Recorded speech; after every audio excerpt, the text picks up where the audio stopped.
გამარჯობათ, მე ვარ ხოჯაფარიძე, რეიკის ენერგეტიკული მუშაობის სისტემის ტრენერი და ოსტატი და ამ ეთერში, ამ ლაივში მინდა გავმაგრძელოთ საუბარი ჩაკრებზე.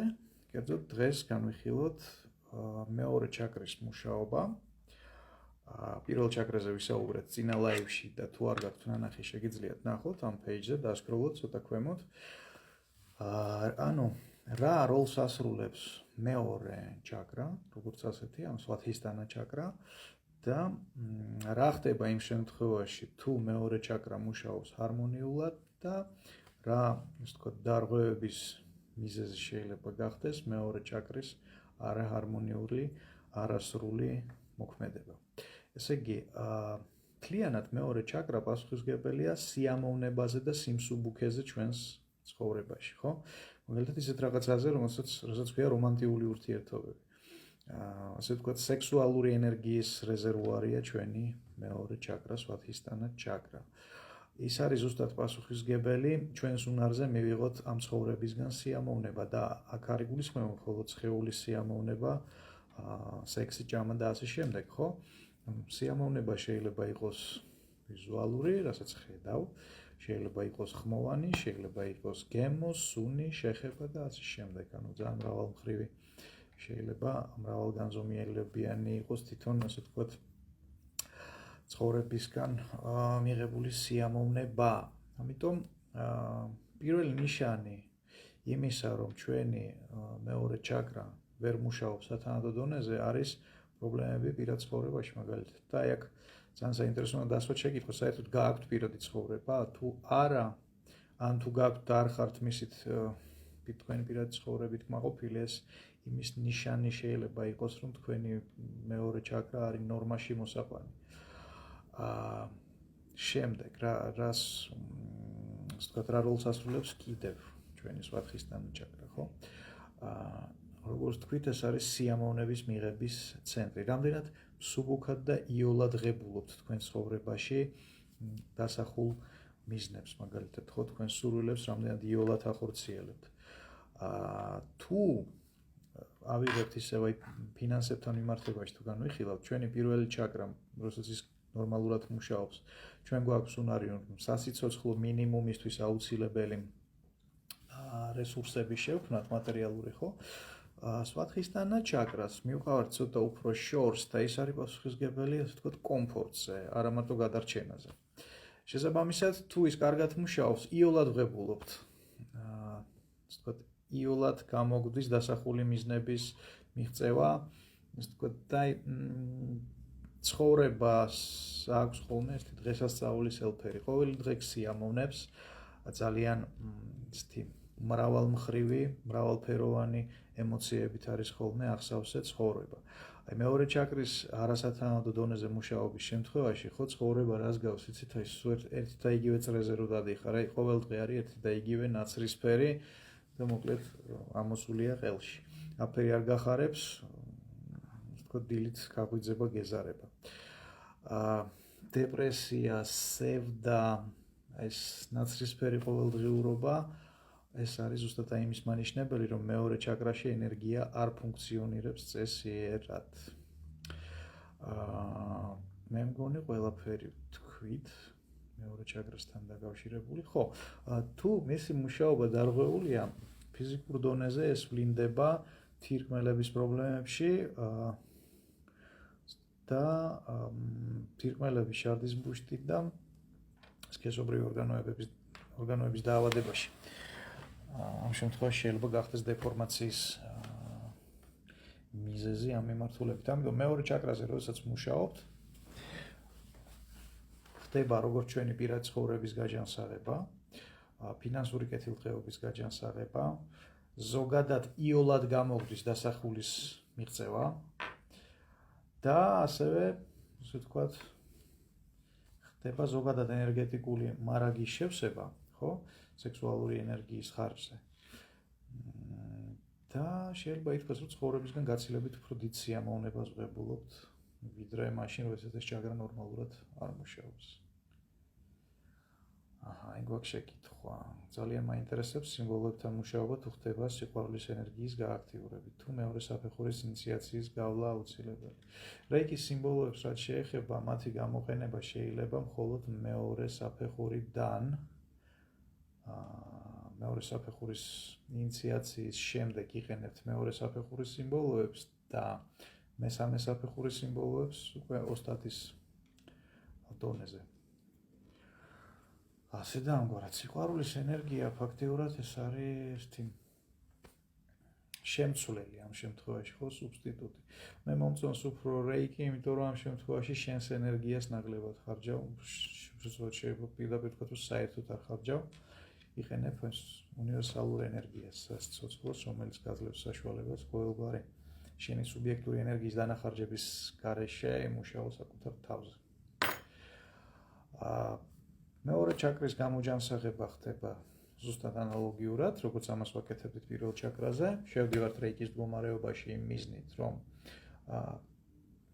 ასე ვთქვათ, უფრო ჰარმონიული გავხადოთ ჩვენი მეორე ჩაკრის მუშაობა, თუ საჭიროა, ასე ვთქვათ, ყველა ის დეფორმაცია, რაც არის მასში გამოვასწოროთ, შევედით რეიკი გავააქტიურეთ, ერთი ხელი დავიდეთ, ასე ვთქვათ, ჭიპის ცოტა ქვემოთ, 1-3-4 სანტიმეტრის. წინა მხარეს აქ გვაქვს მეორე ჩაკრა და მესამე ასე ვთქვათ მეორე წერტილი წელზე. ერთი ხელი წელზე გვიდევს, მეორე ჭიპის ცოტა ქვემოთ და მინიმუმ 3 წუთი თუ პროფილაქტიკურად მუშაობთ, თუ ის პრობლემები, რაც ჩამოთვალეთ მეორე ჩაკრის მუშაობასთან დაკავშირებით, სადმე ამოიცანით თქვენი თავი, გააჩერეთ მინიმუმ 6 წუთი და შეიძლება 9 წუთის და 12 წუთიც კი, ხო? უმჯობესი იქნება საერთოდ დაადოთ ხელი და თუ გრძნობთ გაქვთ ეს მგრძნობელობა, გრძნობთ ენერგია მოდის არ მოდის. აი სანამ მოდის ენერგია შეიძლება მეტი დროც წაიღოს ვიდრე 12 წუთი და ამ შემთხვევაში დაუთმოთ ეს დრო. თუ გვაქვს რამე შეკითხვები, მომწერეთ თუ შეიძლება. ასევე ერთდანათამდე რამდენად სასარგებლო იყო ეს ინფორმაცია თქვენთვის, რამდენად გამოსადეგია პრაქტიკაში, ესეც მომწერეთ. შემდეგ ნელ-ნელა გავაგრძელებთ, ასე ვთქვათ, ასე ყველა ჩაკრას განვიხილავთ. თან ჩამოგიყალიბდებათ ცოტა ხანში იმის რუკა, ასე ვთქვათ, საკუთარ თავზე სამუშაოდ. იმიტომ რომ ჩაკრებზე როცა მუშაობ, როგორც წესი მუშაობ მთლიანად, ქვემოდან ზემოთ, მაგრამ გეცოდინებათ თუ სადღაც არის პრობლემური, რომ ამას მეტი დრო უნდა დაუთმოთ, ვთქვათ, მეტი ენერგია უნდა მიმართოთ აქეთკენ. ასევე შეგახსენებთ 15 ნოემბერს დილის 10-დან საღამოს 6-მდე ონლაინ ტარდება რეიკის პირველი საფეხურის ტრენინგი. შეგიძლიათ გაეცნოთ პროგრამას ამ პეიჯზე და მსურველებმა მომწეროთ პირადში. აი ორივე ჩაკრაში გაქვთ სერიოზული პრობლემა წერთ თქვენ. მაშინ ორივე ჩაკრას უნდა დაუთმოთ 10 წუთი როგორც მინიმუმ. ანუ აქტიურებ რეიკის, ამბობ რომ ვააქტიურებ რეიკის ჩემი ჩაკრების გაჯანსაღების მიზნით და შემდეგ პირველსაც და მეორესაც დაუთმეთ საკმარისი რაოდენობით დრო.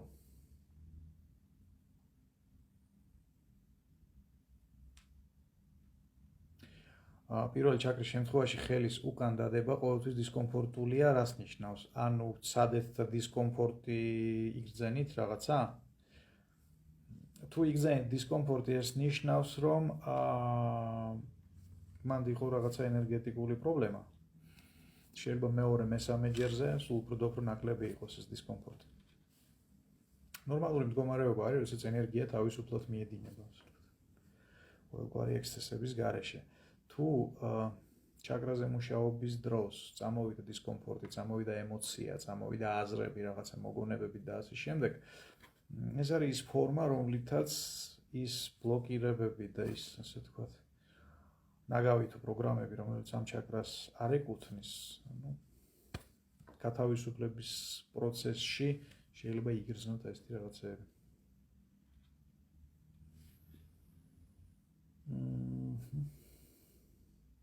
ანუ მიყოლებით მუშაობთ თითო ჩაკრაზე. იწყებ ქვემოდან, პირველი ჩაკრიდან, მერე მეორე, მესამე, ოღონდ ორივე მხრიდან, ესე ვთქვათ, წინა მხარეებზეც და მის პროექციაზეც, ხო, სხეულის ასე ვთქვათ, ზურგის ნაწილზე. ქვემოდან იწყებთ, ამოდიხართ გენზერომდე. მინიმუმ 3 წუთი თუ პროფილაქტიკური მიზნით მუშაობთ. თუ შეატყეთ, რომ რაღაცა სერიოზული პრობლემები გაქვთ, რომლებიც უკავშირდება ჩაკრების არასათანადო მუშაობას, მაშინ აი იმ ჩაკრებს, სადაც არის ეს ნიშნები პრობლემების, დაუთმეთ უფრო მეტი დრო. მინიმუმ 2 მაგი დრო, მინიმუმ 6 წუთი. ვინც გაიარეთ პირველი საფეხურის სერტიფიკატი ჩამოგვივა. ჩამოგივათ არა, ელექტრონულ მისამართს მომწერთ მერე თქვენი პოსტის და ონლაინ მოგივათ, შეგიძლიათ ამობეჭდოთ და დაგიდოთ კედელზე.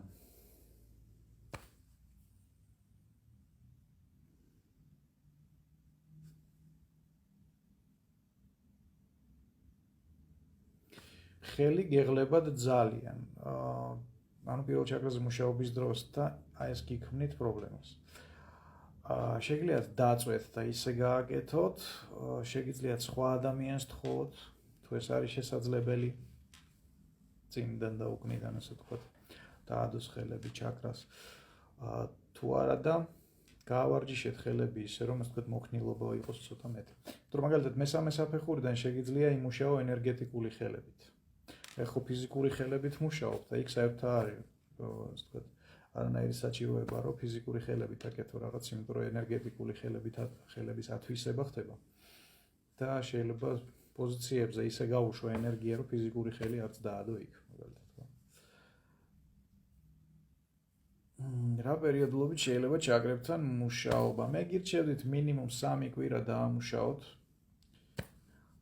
და შემდეგ თუ იგზავნით, რომ კიდევ რჩება სადღაც რაღაცა პრობლემა და სირთულე, გააგრძელოთ. დილას და საღამოს რომ ვაკეთო, მისაღებია თუ არა. არ ვიცი, პრაქტიკით დაადგინეთ.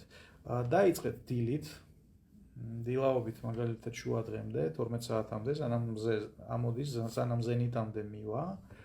დაიწყეთ დილაობით ამის კეთება და მიაქციეთ ყურადღება დღის მანძილზე, როგორ გზნობთ თავს და ასე ვთქვათ, როგორ პროგრესირებთ.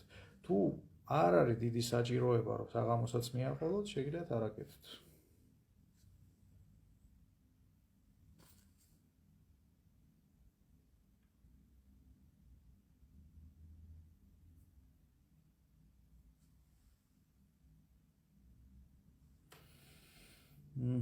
აი მანდონამ წერს, რომ ყოველდღე აკეთებს რეიკის მედიტაციას და რაღაცეები შეიცვალა ძალიან სწრაფად, მაგრამ პირადია რაღაც და ვერ წერს რა.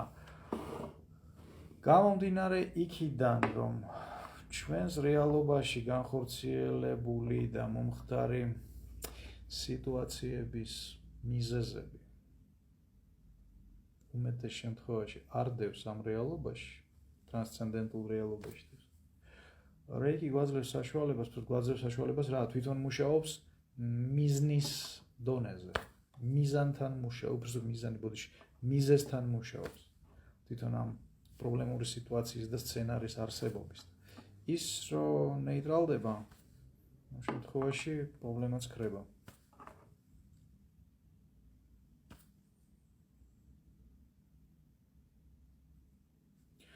თუ არ გაქვთ ინიციაცია, აგერ 15 ნოემბერს ვატარებთ რეიკის პირველ საფეხურს, შემოგვიერთდეთ და სიამოვნებით გასწავლით რეიკის გამოყენება საკუთარ თავზე სამუშაოდ და სხვების დასახმარებლად, თუ ესეც გსურთ. კიდევ ერთხელ, სიყვარულის ენერგია კარგია, ესეც მუშაობს, მაგრამ აქ იხარჯება შენი ენერგია. ან ფაქტიურად 1 ჯიბიდან იღებ, მეორეში დებ. თუ ასე ვთქვათ, რაც გვინდა რომ ცოტა გრძელ დისტანციებზე ვირბინოთ, შეიძლება ესეც, მაგრამ ამ შემთხვევაში სიყვარულის უნარი უნდა განვავითაროთ ისეთ დონეზე, რომ ჩვენი გულის ჩაკრა ძალიან ენერგოტევადი იყოს. ზოგ ადამიანს ეს შეუძლია, ზოგს საკმაოდ დიდი დრო დაჭირდება ამის გასავითარებლად. რეიკი უბრალოდ გვაძლევს საშუალებას, რომ ამ დროის ეკონომია გავაკეთოთ. ვისაც გსურთ რეიკის პირველი საფეხურის გავლა, აი ამ pages, უსუი რეიკის ონლაინ სკოლა, პირადში მომწერეთ ამის შესახებ და დაგარეგისტრირეთ.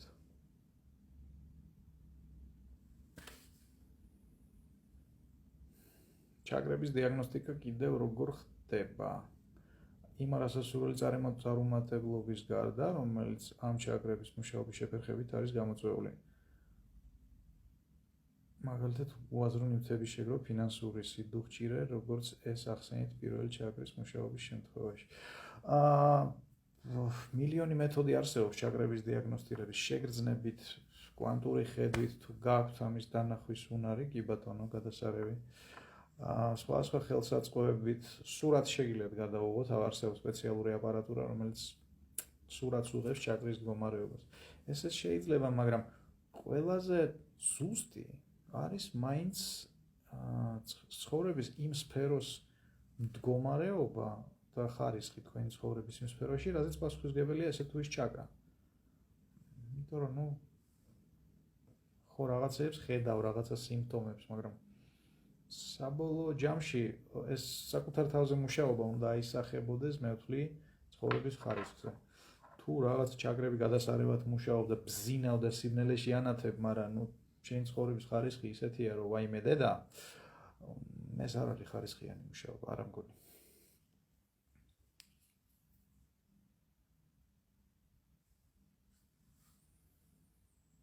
კიდევ თუ გვაქვს რაიმე შეკითხვა, ისმენთ.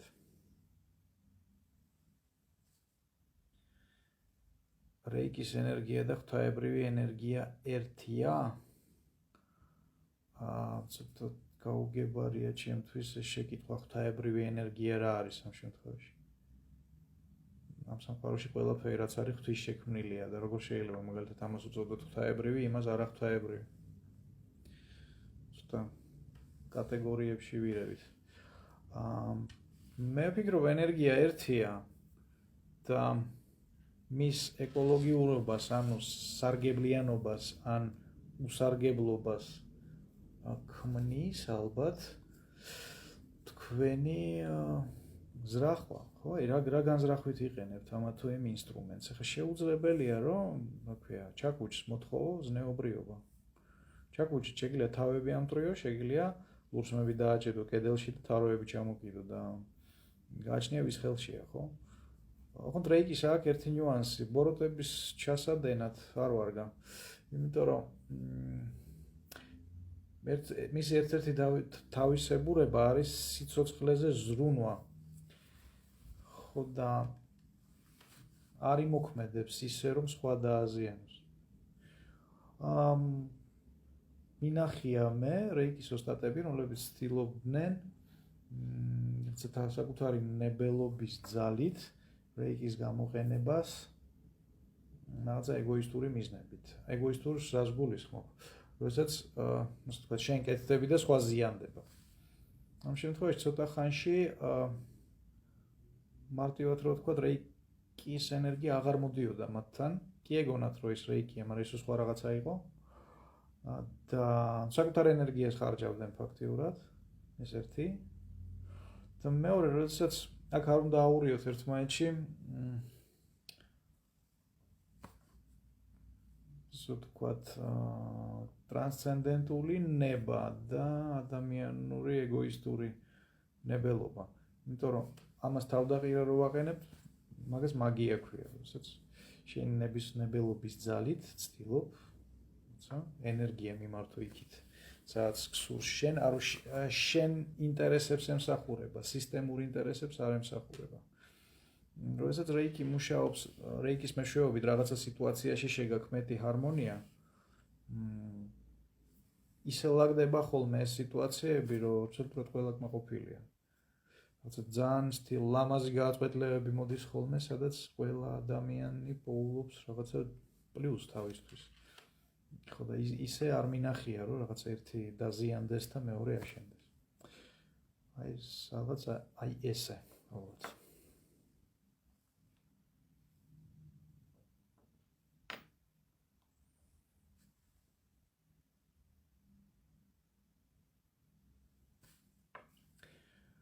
თუ გვაქვს რამე შეკითხვა კიდევ, გისმენთ თუ არა და პრინციპში შეგვიძლია დავასრულოთ. შეგახსენებთ 15-ში, 15 ნოემბერს რეიკის პირველი საფეხურის სრული ტრენინგი გვაქვს. სრულელებმა მომწერეთ პირადში და აუცილებლად დაგარეგისტრირეთ. ოღონდ განსხვავებით წინა ტრენინგისგან, რომელიც იყო უფასო, ეს ტრენინგი აღარ არის უფასო. მიზეზთა გამო, იმიტომ რომ პირველ ტრენინგზე დარეგისტრირდა რაღაცა აივსო ის მარაგი რაც ქონდა, ადგილების რაოდენობა, მაგრამ იქიდან ნახევარმა საერთოდ ვერ გავიგეთ რა იქნა მერე. საწავიდა ეს ხალხი და ვისაც უნდოდა კიდე ისინი ვერ მოხდნენ და ამიტომ დავანებეთ თავი მოკლედ ეს რაღაცებს და არის ჩვეულებრივი სტანდარტული ფასიანი ტრენინგი.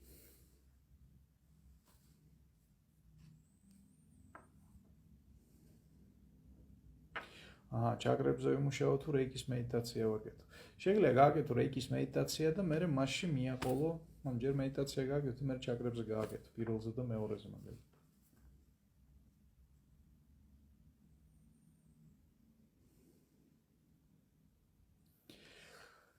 გეთილ და პატიოსანი შემოგარგებო, გისურვებთ სასიამოვნო პრაქტიკას საკუთარ თავზე, პროდუქტიულ მუშაობას და მომავალ შეხვედრამდე. კარგად.